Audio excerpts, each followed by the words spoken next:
niwe mfise niwe ndirimbo ndirimba nadekura from January to December. MTC ni More Than Conquerors mu majambo yose numugwi w'abaririmbyi mpimbazamana gospel ugizwe n'abahungu 4 n'abakobwa 2 eka mbere n'abakurikirana ibikorwa byabo 3 bose bamuka mu gisagara ca Bujumbura muri commune Muha.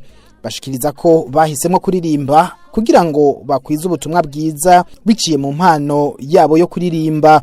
Izina ry'uwo mugwi MTC ngo barikuye mu murongo wa Bibiliya uri mu Baroma ikigabane ca 8 umurongo wa 37 mu Congereza uvuga uti nay in all those things we are more than conquerors through him that loved us.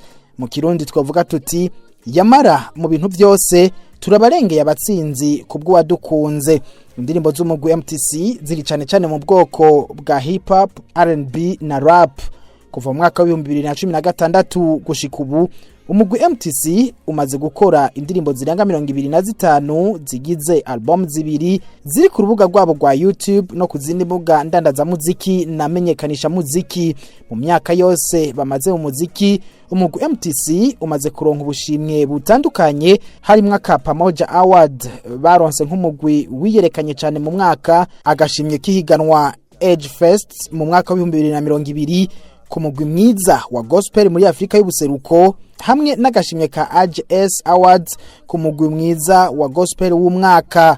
Muri iyo myaka yose umugwi MTC warateguye ibiteramo bitatu binini byabaye muri 2016, 2020 hamwe na 2022.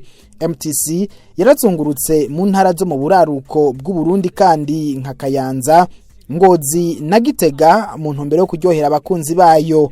Mu ndirimbo z'umugwi MTC zasigaye mu mitima y'abakunzi b'umuziki mwiza twovuga nka warancunguye, ikiziritse umutima, ashoboye byose, Jehova, umuvyeyi na Zowe. Iyo ndirimbo Zowe ni nayo iri myihiganwa Isanganiro Award ku nshuro ya 13 ritegurwa na radio television Isanganiro.